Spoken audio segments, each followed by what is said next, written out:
Okay, so it is Monday, May 21st, and this is our Liberate team call. Our guest speaker, not really a guest, but, guest speaker is Erin, our very own Erin Campman. And I asked her a couple weeks ago to speak on this call, and she was super excited, a little bit nervous, but super excited to do it. And I asked her what she felt like her strong suit was. Like, I didn't have a particular topic in mind. And I said to her, I think it was the beginning of May, I said, or it was like the first week of May or something, I said, you're SC8 already, and I know you traveled for a good portion of April because I was with you for one of the weeks, and then I knew you were going away right after that. And so clearly I encouraged her to really kind of dig deep and think about what she felt was working, because I know when I travel and my schedule's off, some of my vitals don't always happen, and it gets a little sketchy there. And so for her to be seeing so much success after a busy month and so early in the month, I knew that she would have some great ideas and words of wisdom to share with us about what she's doing and what's working. And so she thought that she could share about kind of getting out of her comfort zone and how she has done that, and how her business is seeing success as a result of doing that. So, Erin, I'll let you chat, but if you want us to answer any questions or anything like that, we can unmute yourself and chime in. Does that work? Sounds good. Okay. All right, you guys. So when Brooke asked me to do this, I was really excited and also really very nervous. This is stepping out of my comfort zone. In a nutshell, this is it. So what brought me success this past month with all that travel was definitely because I was stepping out of my comfort zone so much. I was not letting things fall through the crack. Besides doing my daily tasks, I was getting involved in as much as I could within the team, within my page, my personal and my like page. So I definitely feel like my success, or like just a little bit of growth, is coming from confidence in myself and in my business. So it's all about really tackling the shit that scares you the most, kind of like this call. So I wanted to go through a little bit about building your confidence. So some of that goes back to our vitals, I feel like.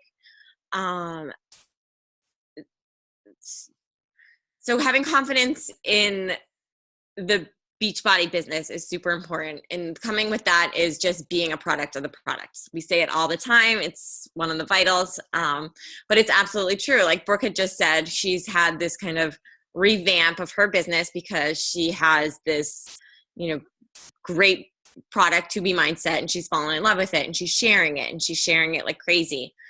So that is such a huge part, is really showing up for yourself.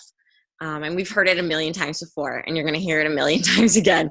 But people will engage with you better the more that you know, I guess, about each product that you're representing. So I'm not going to be selling hammer and chisel that well because I really don't know what it's all about in terms of, I'll do 21-day fix or something like that. So you just really need to know what you're about, and you'll have confidence in that. I'm going to look at my notes because I do have notes. So things like that. So in order to have confidence with your invites and everything, you need to know what you're talking about. You need to kind of stand behind what you're saying. You need to have a general idea of where you can lead the conversation. So what helps with all of that is, your vitals, product of the product, personal development. That's the one thing that I am definitely lacking in. And whenever I do it, I have a better grasp on everything. I have a lot more confidence in how I speak to people when either if I get them on a call, if I am just sending the messages, just having confidence in myself. It helps so much. So stepping out of your comfort zone is definitely, I think, where we grow the most and where you're going to get the most confidence really to push you forward. For example, this call is making me really uncomfortable, and hopefully I'm not making anyone else uncomfortable. But I knew by doing it, I would grow a ton. And having experience just kind of talking and not having a conversation, that's going to help my speaking skills maybe. And in turn, that might help me on more calls. So just do the things that really make you uncomfortable. Know your shortcomings, know where you need help. That is another thing that I definitely have definitely found helps me a lot when I don't know what I'm talking about. And I'll just be like, Brooke, like, what is this? Or what do I do here? What would you suggest? So constantly reaching out to your upline or to your people. Any one of us, obviously, we're always here. It just to help. Erin, are you okay if we stop to interrupt? Do you want? Yeah, you can interrupt me anytime. Okay. I didn't know if that would allow you to, I know for me, it's like, okay, I can take a deep breath for a second. I was just catching up on a couple of the national wake up calls today. And I don't know if you guys remember or listened to the one, I think it was 2 weeks ago. I think it was 2 weeks ago because it was the Monday after 2B Mindset came out. And there's this woman with a pink shirt. And she's been a coach for 11 years. She must have been like one of the very first coaches. And she talked about how like what I just said, her business was definitely seeing it was going downhill. And it was because she was like, I was being a fraud. Like I was trying to sell these products, but I wasn't actually using them. I was hiding behind my kids. She was like, once I started putting my own journey first and I started actually losing weight and I got like excited about that just kind of showed through her posts and her invites and that sort of thing. And she had a saying that said like have an open mind and an open fist. And basically meaning like if your hands are shut and you're not opening your hands to new opportunities, then you're not going to see any change in your business. And she was like, I was just holding on to these things that I thought worked and the containers, and which is what I was doing. Like, the containers are supposed to work. I'm a Beachbody coach. I'm supposed to promote these containers. And while they work great for some people, they worked for me for a while. I think if I stuck with them 1,000%, they would have worked for me still. But I've been over the containers for a while. And I think I kind of started to feel like a fraud. Like I was trying to push it, but I didn't really believe in it anymore. I mean, I do, but I needed a break from. So 2B Mindset has been this like breath of fresh air for me and my business.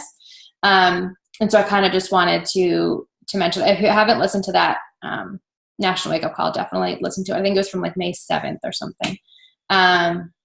So I agree. You got to show up for yourself. It seems so silly, but it's like so important. And I think it's so easy to not do and be like, oh yeah, I'm being a product of the product. I'm drinking my shake, but like, are you really like, do you really know the benefits of Shakeology? Do you like have that passion behind like how amazing it is for your clients to be drinking it every single day? Like when you have that confidence and that knowledge about every one of the products that you're using, it makes a difference. It seems silly, but it makes a difference.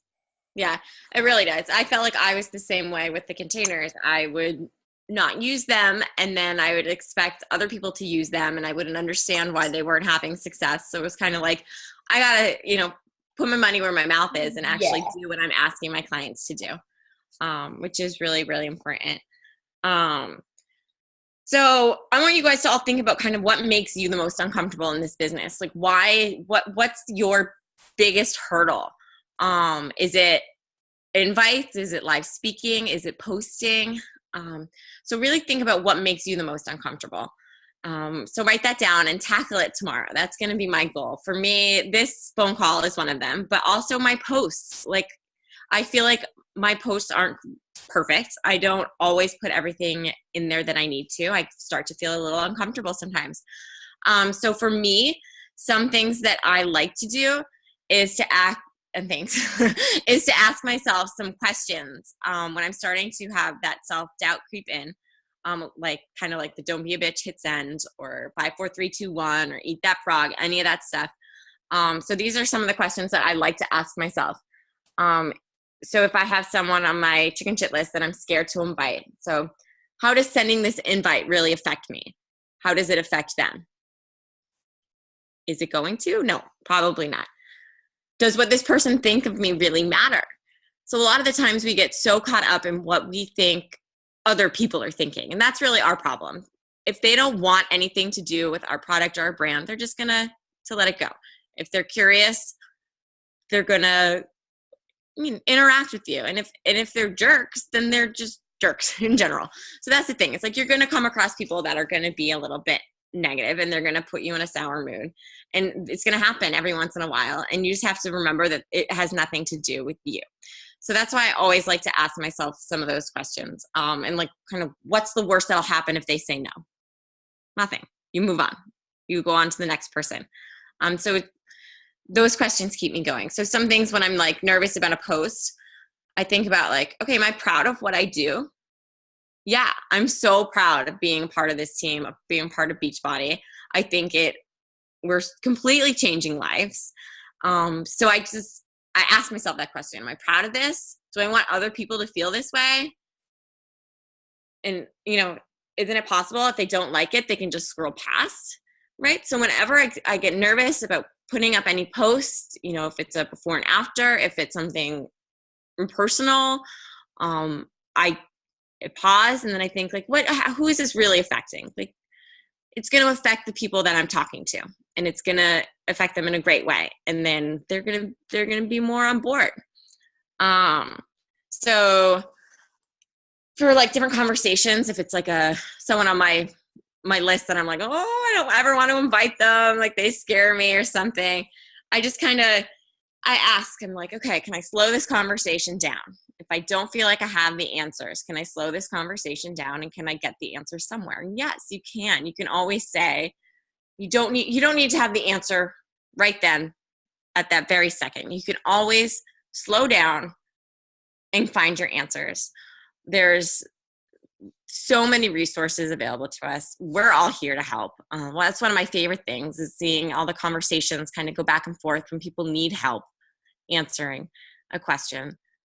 So just slow the conversation down. So those are the kind of questions that I like to ask myself whenever I'm in one of those really weak moments. And I'm like, oh, I don't know what I'm doing. Oh, maybe I shouldn't do this. It's no, you've got this. You know what you're doing. You've done it before. Do it again. Don't be a bitch. Hit send. That's that kind of stuff. So I can always write down those questions if you guys ever want to make them. I have two things to add. Yeah. One thing that I think about, but it's a good reminder because I don't always realize that I'm thinking these things. So hearing you say it out loud is helpful. But one thing I also think about is where would I be if my coach hadn't invited me? Yeah. Miserable somewhere. That's where I'd be. I'd be working and I have a baby and I would be miserable. And so I think about that. Like I think about if Annie hadn't, talked to me, reached out to me. She reached out to me a bunch of times and I said no over and over and over, but she didn't give up. So where would I be if my coach hadn't invited me? And then the other thing too is thinking about how this invite will improve their life if they're open to the opportunity. Not about how it's making you nervous. Like it's not about you. Right. Yeah. It's about them. Don't make it about you. What's the word Mel Robbins says? It's manipulation. Has anybody started listening to Kick-Ass? Not yet. It's all about manipulation. And how like you're manipulating the situation to be all about you and not all about them. Like take it off of you. It has nothing to do with you. That's being, cocky. It's all about them and how you putting this out there in the universe to them could help them. Yeah. Absolutely. So, that's what I try to think about with the 2B mindset. Like at first when I wasn't really on board, but I knew I should be, it was like, well, I might not love it, which now I do, but I might not love it, but I want to look at it as another opportunity for me to help more people. Like it's not about me. It's not about if I'm going to like it. It's not about if I want to do the homework and learn how to do it. And it's about how my being a coach how I can be a better coach and how I can help reach more people by sucking it up and, doing my homework and implementing this new product. Always think about the other people, not about you. Like, how can you serve other people? And the only way you can help serve them is by inviting them. They're not mind readers. Once in a while you have those people who message you, but for the most part, yeah. Usually. So don't be a bitch, hit send. Yeah. Hit send. So another thing that I was going to touch on was moving platforms. And that was really hard for me to let go of. And I know we've touched upon that before. Going from Facebook to Instagram was really nerve-wracking for me. And it took me a while to start being like, okay, I can do this. I would just kind of put up my posts. Sorry, my dog is here. I would just kind of put up my posts and not really engage with people or push through. So I actually would set aside, so I have this like 3-hour block in the morning that I can kind of work and do everything else I need to do in my life. And I would set some of that aside, like an hour, and I would devote it to Instagram. And for me, that was really hard because I was like, this stinks. Like I'm not getting anywhere with it for a really long time. And that's the thing. It's going to take time to get there. So I have been doing Cleaner and Captivate every single night, or Captivate every night and Cleaner on Sundays. Well, actually what I do, let me tell you. So I build my Cleaner list on Sunday. So it'll end up being like 900 people that are not following me back, which seems really daunting and like a lot, but then you still get hundreds that have followed you back. And so I'll clean out as much as I can that week, but then I'll leave that list in my queue, which will be like a few more hundred. And every day I'll just like unfollow those 50 more. So I'm constantly cleaning through the week. So now that I am getting into Instagram, I'm looking more long-term, and I'm like, all right, so this is where it's at for now. So I'm going to continue to do both. I'm still getting a lot of success from Facebook, but I want to kind of keep up with everything. So I'm learning Instagram, and that is definitely stepping out of my comfort zone, like stories and interacting with people on there. I feel like it's just a little bit different than Facebook. So it's a process. So you got to build your network now. So I'm hoping that by the time I really get my footing on Instagram, my network will be a lot bigger, and it'll be that much easier. So basically, I guess all I really wanted to say is just to move this business forward, you have to do all the stuff that scares you, because it's worth it. You have to look long term. It won't all be easy. It's like going to school. It's like starting your first job. It's like going, even in elementary school or high school or college, like you're going to have to do stuff that scares you in order to get to the good stuff. So you just have to have a 2-year plan. And that's kind of how I'm looking at it. Just take care of yourself. So you kind of have to have a 2-year plan. And it's worth getting really uncomfortable. It's really worth being uncomfortable in order to take it all in, learn as much as you can, and you'll get there is the thing. It's like you got to get all pumped up every day. You got to get pumped up to do it. That's kind of where I'm at now. So that's me. I love it. So what do you think, like, what goes through your brain when you try to like get pumped up to do it? Basically, I want other people to feel like I do. Yeah. Like it feels so unfair that they're closed off from this world and that I get to experience this. And it's honest excitement when I'm inviting people to a challenge group or when I'm inviting them to coach. Like, come on, let's do this. Like, join me. This is fun. Like, this is amazing and it's life changing. So just thinking about where I would be or where they could be, it really does get me really excited. Mm-hmm. And I definitely try not to waste my time on people that are super closed-minded, and I'll give them a chance. If they say no and they're polite, I let it, great, I'm talking to you in a month, but if they're not responsive, if they don't show me personality, if they have something offensive on their wall or something like that, I'm going to push them aside, and because you will get bogged down with people if you track every single one of them. So recently I have been letting go of those people that I'm like, whoa, like you're not my tribe. I'm just like, you know what? I'm not doing it for the point for you. Like, I'm not going to try and sell anything. I don't really want you. Or the people I had invited or messaged like 10 times in a row without one response back. I used to be like all so crazy thinking like, what if they're this one? No. Maybe they'll say, yeah. Their time suck. It is what it is. If it's meant to be, it'll, because too, if they are still in your tribe, but they're not responsive, I'll keep them as a friend, and I know that they'll come up again in my birthdays, or if they like a post or something. But too, like if I'm sending a friend request, or if I'm following somebody, and because you're doing that fast. Yeah. If they accept and you go back and you're able to kind of check their profile. If they don't fit your vibe, then I unfriend them. Me too. Especially because Facebook, you have to limit. You can only have so many friends. Not that I'm anywhere near there right now, but like, why waste the space? If it's somebody totally not in my tribe. Yeah. So if they're in my tribe and they're not responsive, I keep them there. Just like you. And like you said, I've been tracking, and Kelsey and I have talked about this too. I've been tracking, I'm only really tracking the people who like matter. Yeah. The people who like are really, really in my tribe, and I'm like, oh my God, they would make such an awesome coach.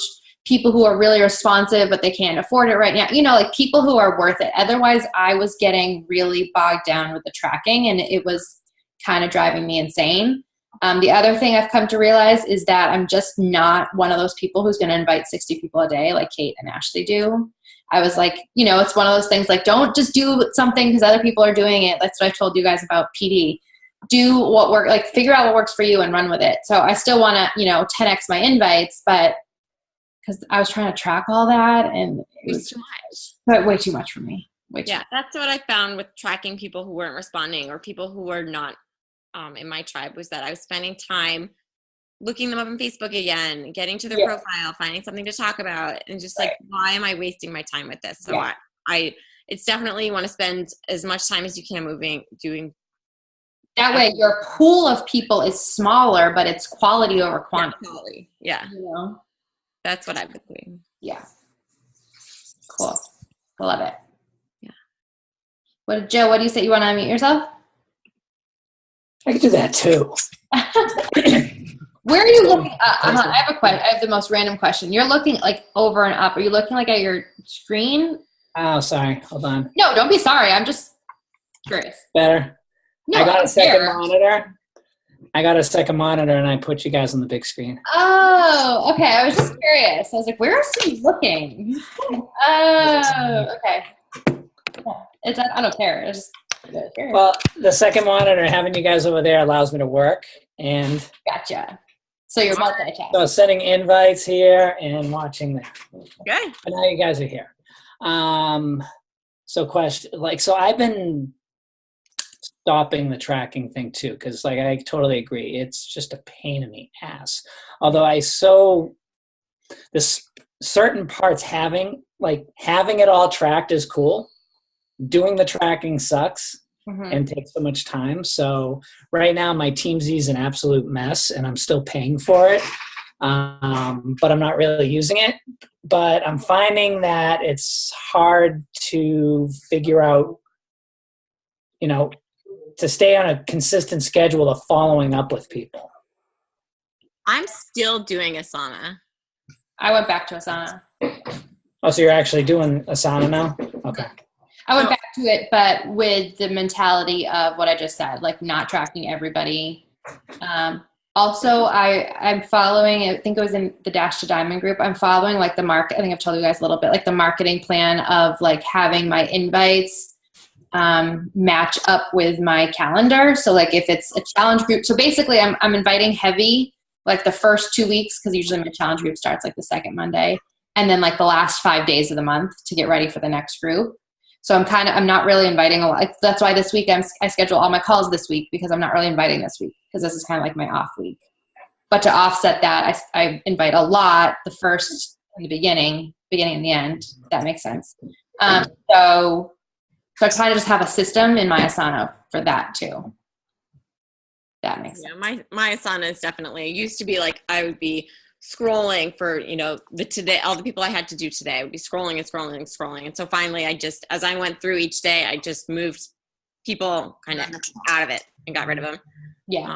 I check people off now. Gone. Yeah. It's like, forget it. Mm-hmm. And now it's like such a much more manageable number that I can actually focus on these conversations a little bit better and get more quality people. Do you have it separated, Erin, by task? Because I found that to be really, really, really helpful. I don't actually. I have it all. Yeah, I don't. I have it all together, and then I'll write next to it like I'll have their name, and then next to it I'll put like need to invite. I'll do like NTI or need to follow up or just stuff like that.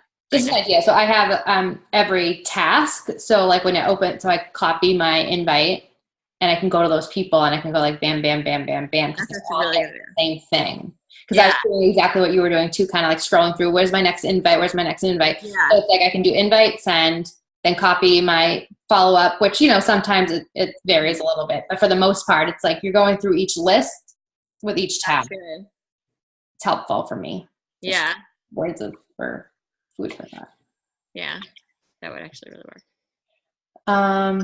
Anybody else have any questions? Anybody else have any comments? Let's share what your biggest struggle is. Mine is confidence, 1000%. I'm still working on it. I've been working on it for a long time. These team calls were the last thing that I was just not, I just wasn't doing them because I just was really, really, really freaking nervous. And then like Erin said, I just had to like bite the bullet. I'm like, okay, well, Ash is doing it. She's successful. I'm going to do it. Like Marie does it, you know, all the top coaches do it. So I need to do it. And now I love it. I love you guys. Obviously I love you guys always, but I'm just so nervous. I just don't have a lot of confidence in like myself and my ability. I don't know. So I'm working on it. So that's mine. I just added a quote that I was going to read and I forgot. By taking action, we create confidence. We feel confidence based on what we've done. So that's taking action. We create confidence. Love it. Like once you've done it. So like after this call, do you feel a little bit more confident? Yeah. Like right? you'll feel better. You know, so the more you want to do it, just you do it. Have to do it. Joe, what's your biggest struggle? I'm just going around in a circle. You're next. Me, it's just figuring out the process for me that I can duplicate every day. Mm-hmm. I waste so much time thinking about, you know, how I can do something better instead of sticking to one thing. Mm-hmm. Whereas you'd probably be better off just doing reinventing the wheel. Yeah. What? Just do it, and then you learn from doing it. You know, what worked, what do I want to keep doing, what didn't work, what do I want to tweak. Just do it. Done is better than perfect. Perfect. Tattoo that on my forehead. Done is better than perfect. I love that one. Kelsey, what's your biggest struggle? Time. I just don't have enough time. And I've got to figure it out.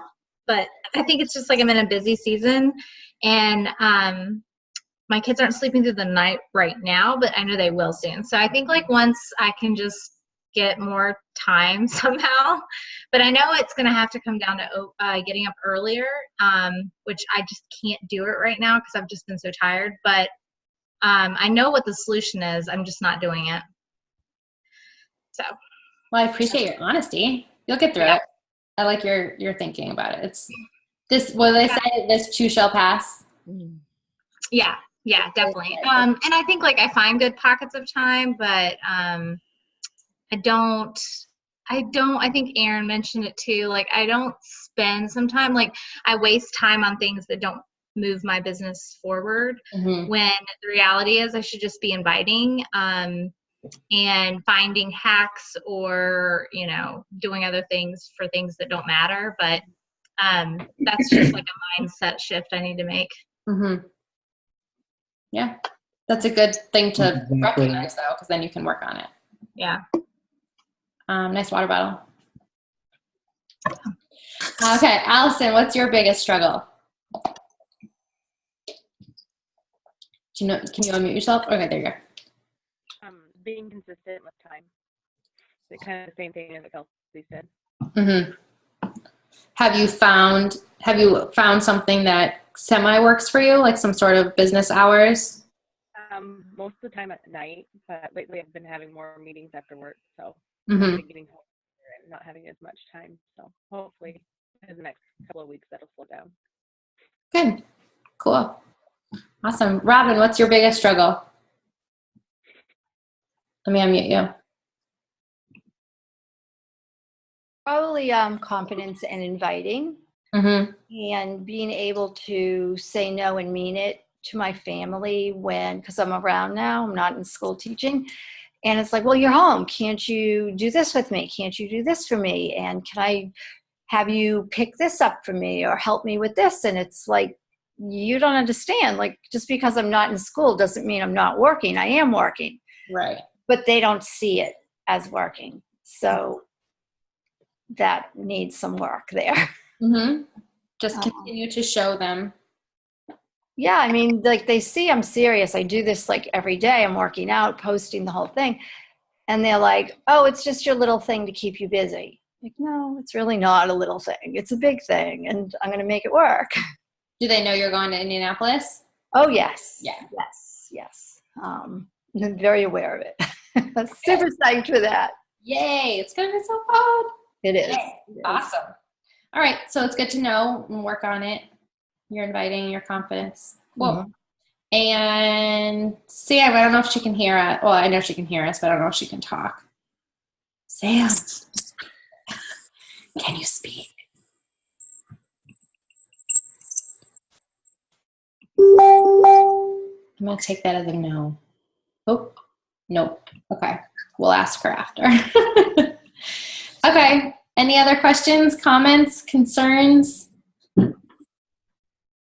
Oh, Erica, sorry. Because for some reason you changed spot on my. Sure. Oh, for real. You're like, I don't want to hear from her. Yeah. So my biggest struggle would be inviting consistently. I feel like I've got, everything going okay, but the thing that falls down when life gets a little tough is inviting. And there's a confidence that, there's this confidence piece that I can make this a success, the self-belief. And there, I think I've had that family piece too of, oh, well, you have this much time in the evening and you're going to spend it on your phone inviting, or, on Instagram inviting, instead of spending it with, me type of thing. And so it's like trying to figure out how to make it work, and believing that it can work. And when I put the time in, I can do it, so it's just, it's a process. It's a struggle.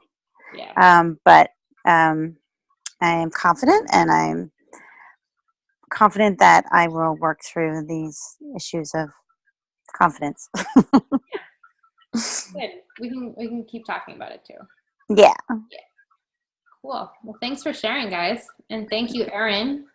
This was awesome. Erin, you did great. I'm so proud of you. Awesome. Thanks for listening to me. You did awesome, Erin. Yeah, thanks for sharing. Thanks for preparing all your stuff for us. I appreciate it. Okay. All right. I hope you guys have a good rest of your night. Thanks for hopping on. Oh, should we take a selfie? Let's take a selfie. Actually, oh yeah, can I do it like selfie style?